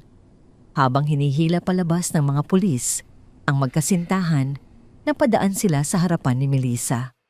Ang mga mata ni Dennis ay desperadong nakatingin sa kanya, puno ng pagsusumamo. "Melissa." Bulong niya, ang kanyang boses ay garalgal at puno ng pagsisisi. "Patawarin mo ako. Alang-alang sa mga anak natin, ako pa rin ang ama nila." Tiningnan siya ni Melissa, hindi na may galit, kundi may isang uri ng malamig na awa, ang awa na ibinibigay sa isang nilalang na tuluyan nang nawalan ng direksyon. Yumuko siya ng bahagya sapat lamang upang sila ang magkarinigan. Ang isang ama ay hindi nang iiwan sa gitna ng ulan. Sabi niya sa isang boses na matatag at pinal. Ang isang ama ay hindi nanonood habang sinasaktan ng kanyang anak. Mula ng gabing iyon, Dennis, namatay na ang ama ng mga anak ko. Ang nakikita ko ngayon ay isang estranghero. Ang mga salitang iyon ay tumama kay Dennis nang mas malakas pa kaysa sa sampal. Ito ang huling pagputol sa hibla na nag-uugnay sa kanilang nakaraan. Walang nang natira. Habang hinihila siya palabas, isang malakas na kulog ang narinig mula sa labas. Nagsimulang bumuhos ang malakas na ulan, tila isang paalala ng tadhana sa gabing nagsimula at nagtapos ang lahat. Nang mahimasmasan ang lahat at halos wala ng tao sa ballroom, nilapitan ni Amelia at Gia ang kanilang ina. Niyakap nila ito ng mahigpit. Walang salitang binitawan, ngunit sa yakap na yon, naroon ang lahat ng pag-unawa, paghanga at pagmamahal. Dinala ni Melissa ang kanyang mga anak pauwi sa kanilang penthouse. Mula sa bintana, pinanood nila ang pagpatak ng ulan sa mga ilaw ng syudad. Ang gabing iyon ay hindi isang gabi ng pagdiriwang para sa kanila. Ito ay isang gabi ng pagsasara. Kinaumagahan sumikat ang araw sa isang malinis at bagong hugasan na kalangitan. Ang balita tungkol sa iskandalo ay kumalat na sa lahat ng pahayagan at social media. Ang pangalan ni Dennis at Bianca ay naging simbolo ng kasakiman at kahihiyan. Ang pamilya Mahardika ay tuluyang bumagsak na wala ng dangal at yaman. Si Carmen ay nasa ospital, nag-aagaw buhay, isang buhay na alaala ng mga maling desisyon. Sa opisina ni Melissa, ang lahat ay bumalik sa normal. Nagpatuloy ang mga meeting, ang pagpirma ng mga kontrata, at ang pagpaplano para sa pagpapalawak pa ng Tres Marias.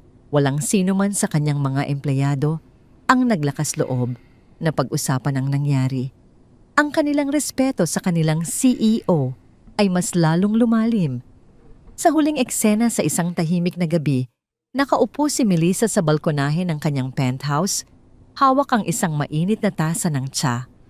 Sa kanyang tabi, nakaupo ang kanyang 3 anak, masayang nagkukwentuhan tungkol sa kanilang mga pangarap.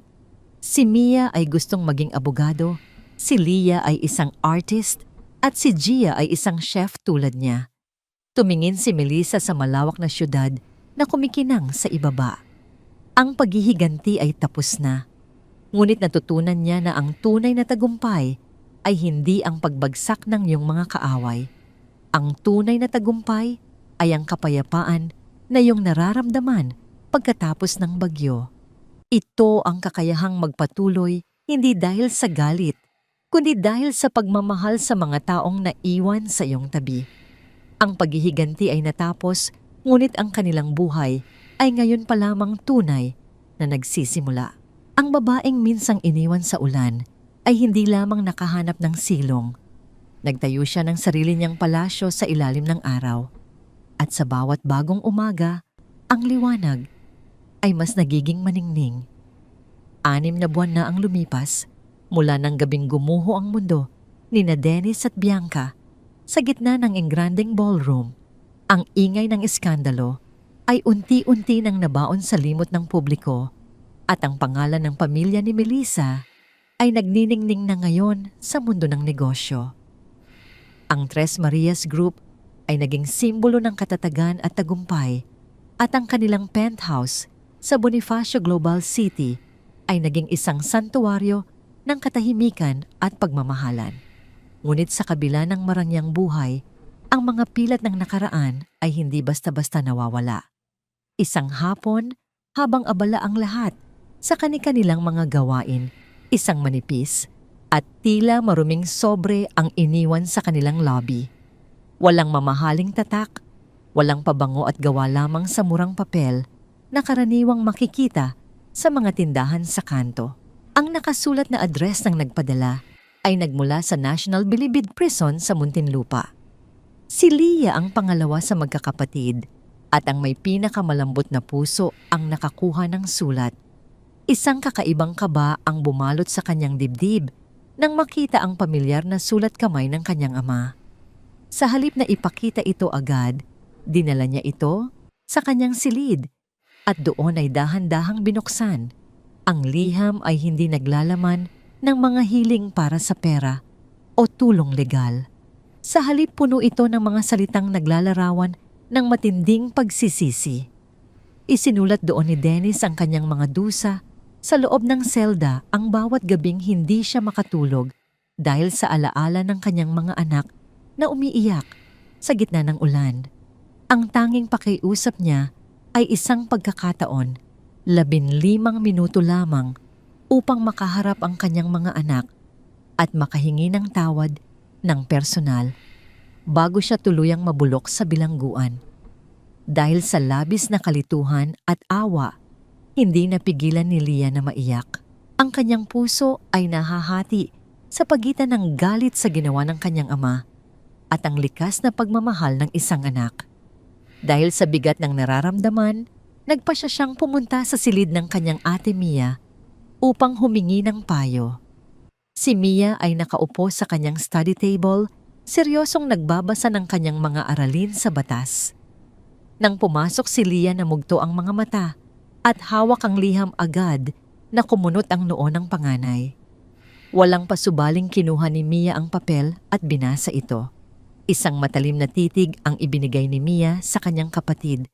Pagkatapos basahin ang sulat, sa isang mabilis at marahas na galaw, pinunit niya ang liham sa 2, pagkatapos ay sa 4 hanggang sa maging maliliit na piraso na lamang ito.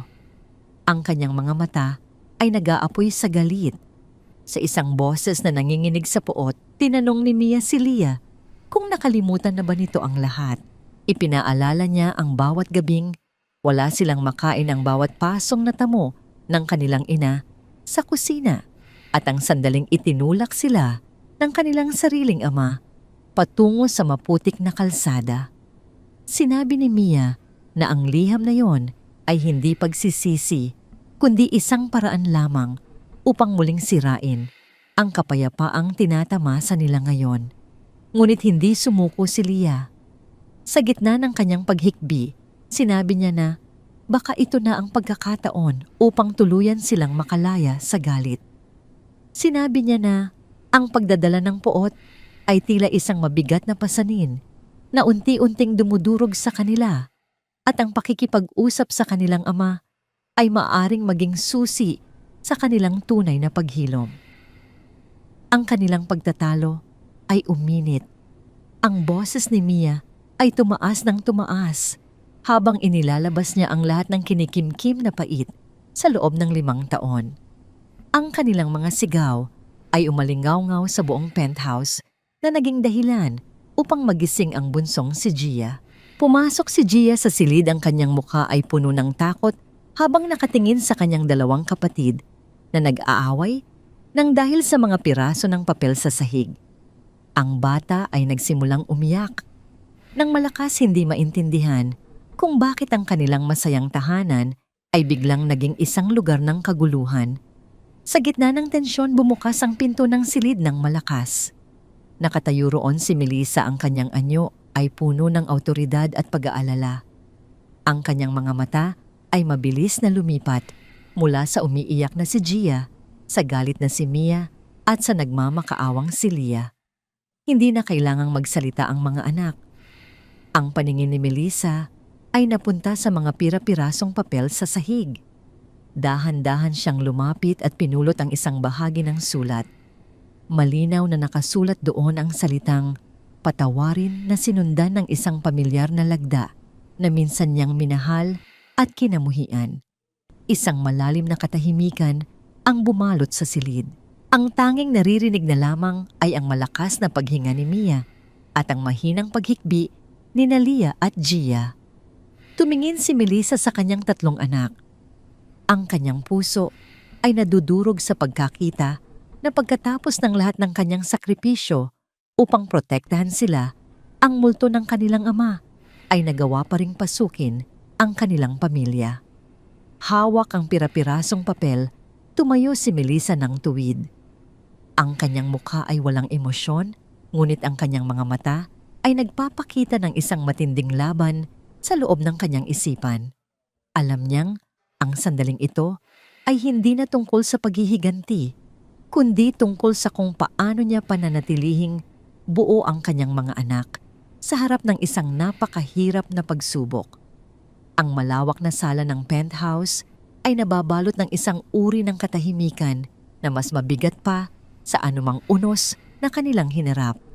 Ang marangyang ilaw mula sa mga chandelier ay tila lumamlam, nagbibigay ng mahahabang anino sa dingding habang ang 4 na babae ay nakaupo ng pabilog.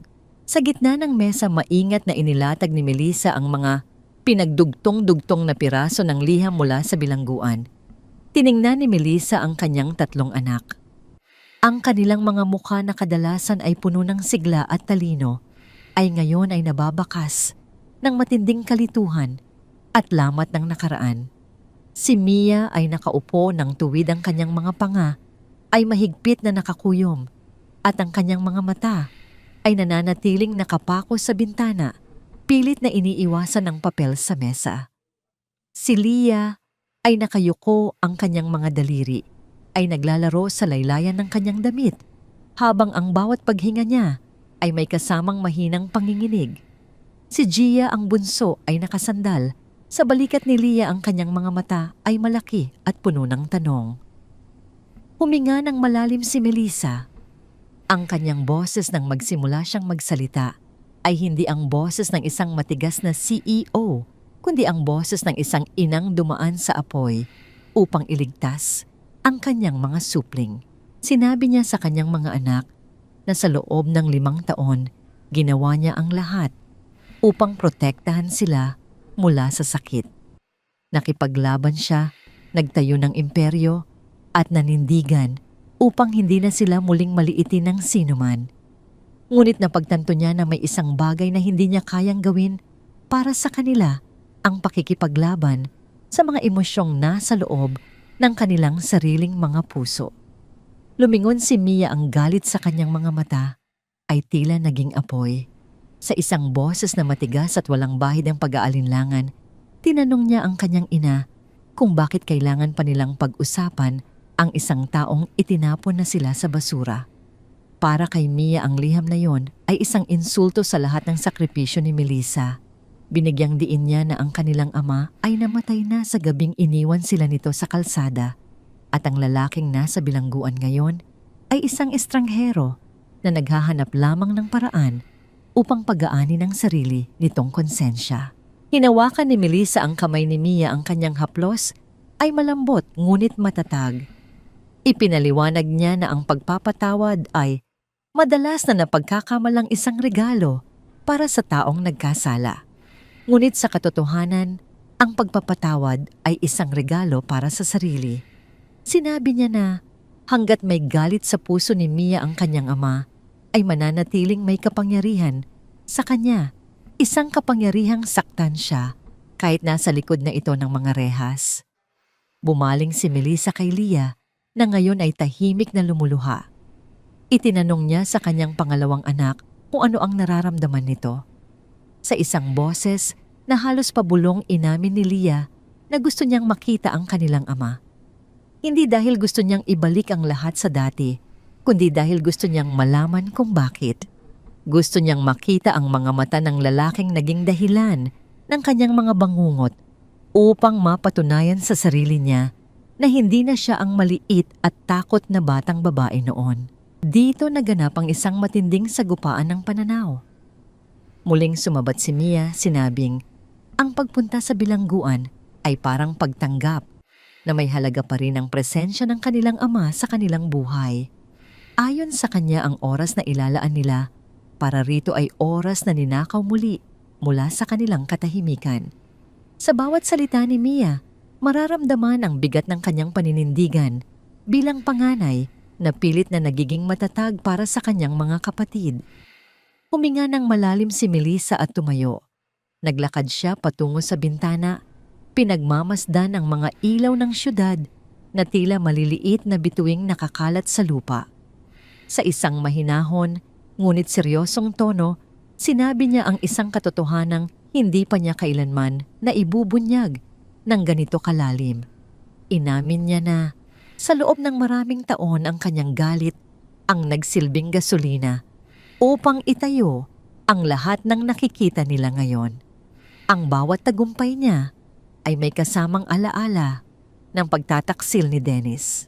Ngunit sa huli na pagtanto niya na ang tunay na kalayaan ay hindi matatagpuan sa rurok ng tagumpay, kundi sa sandaling hindi mo na hinahayaang diktahan ng nakaraan ng iyong kasalukuyan.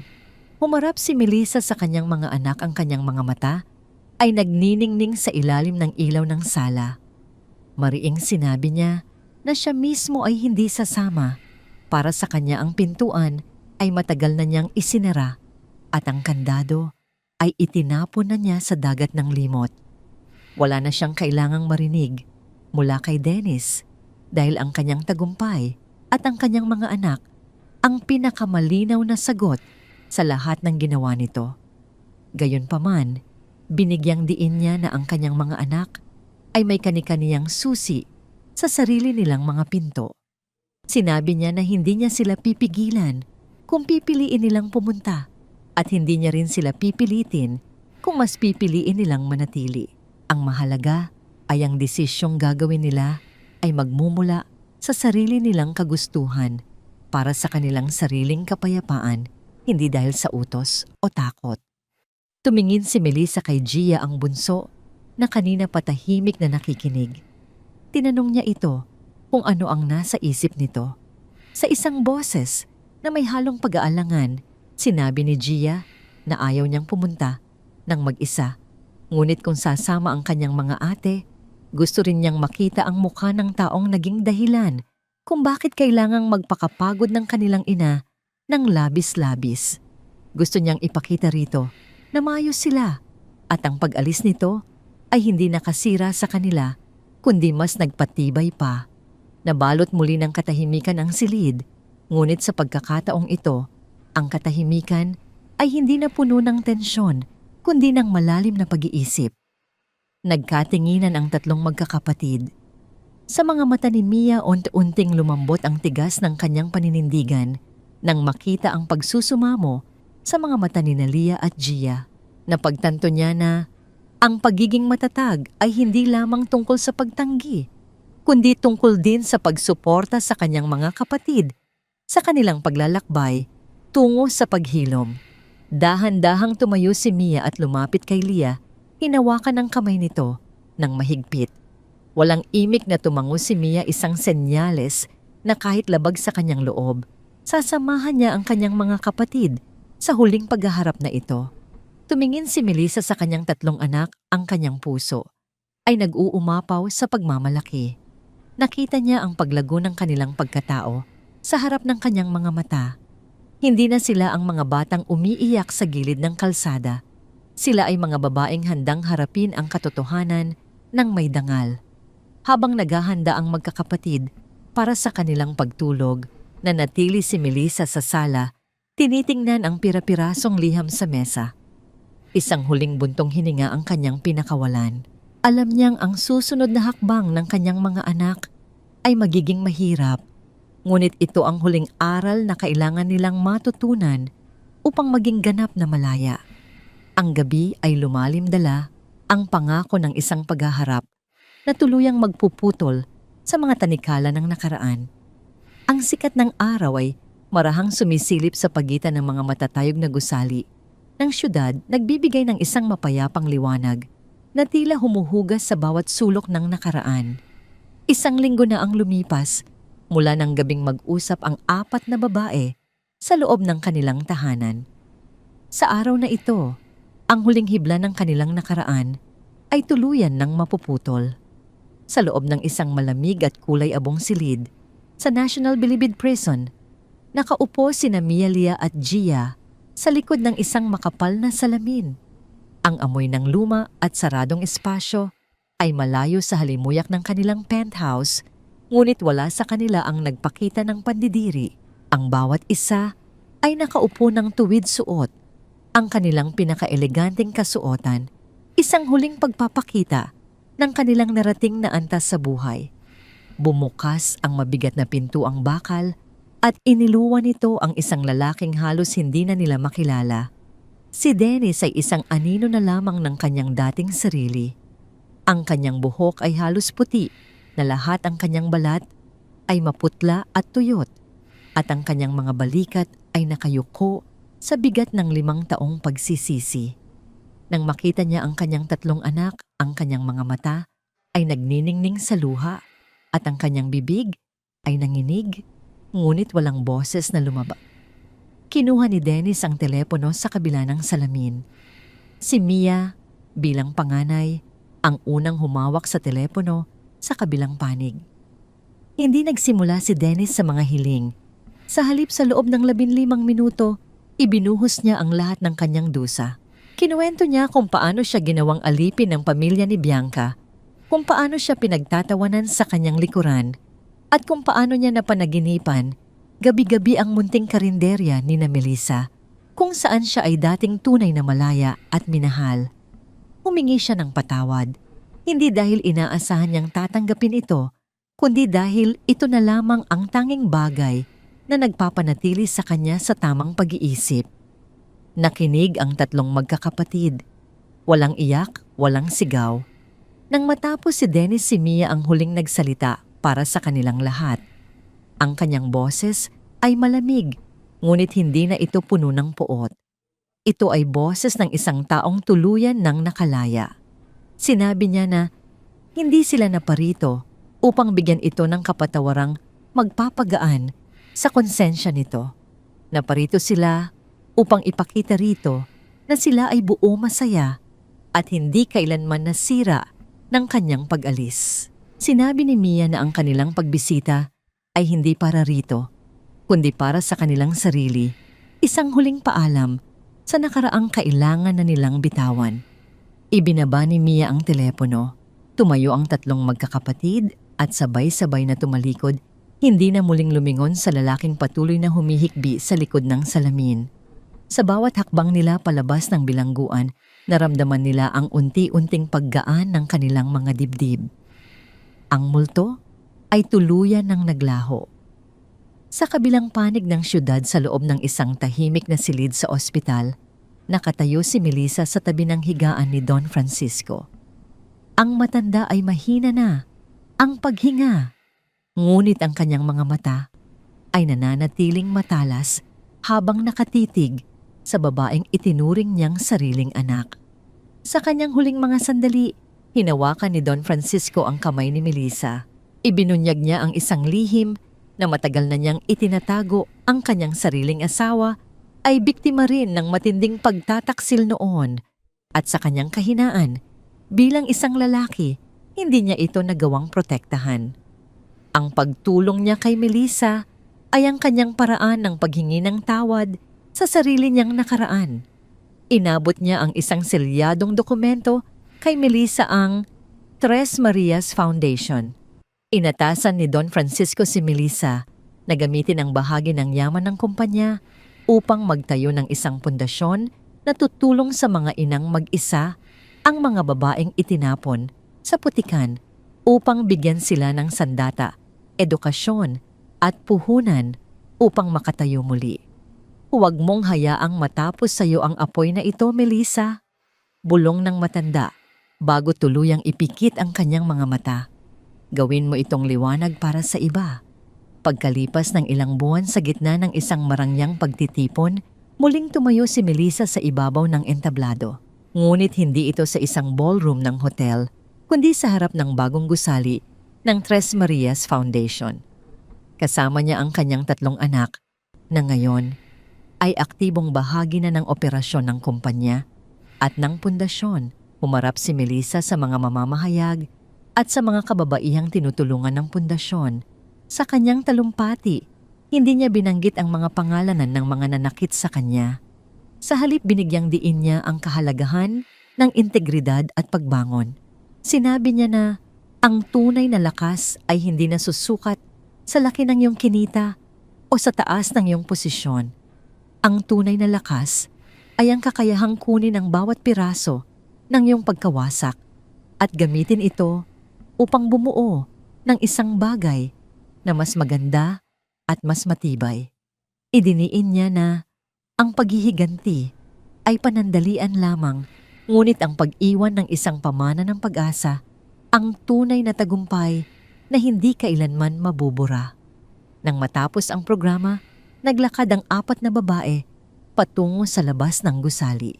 Ang langit ay nagpapakita ng isang napakagandang kulay ng lila at ginto habang lumulubog ang araw sa Manila Bay. Niyakap ni Melissa ang kanyang mga anak sa ilalim ng payapang langit. Wala ng ulan, wala ng putik, wala ng takot. Tumingala si Melissa isang huling ngiti ang sumilay sa kanyang mga labi habang pinagmamasdan ang huling sinag ng araw. Ang babaeng minsang itinuring na beban at mahina ay ngayon ay ang haligi ng isang imperyong hindi lamang nagbibigay ng yaman, kundi nagbibigay ng buhay sa mga pusong minsang nadurog. Ang kanyang kwento ay hindi na tungkol sa isang asawang iniwan. Ito ay tungkol sa isang reynang nahanap ang kanyang korona sa gitna ng pakikipagdigma para sa kanyang mga anak. Doon sa gitna ng kapayapaan ng dapit hapon, ang kwento ni Melissa ay nagtapos, hindi sa isang madugong paghihiganti, kundi sa isang maningning na bagong simula.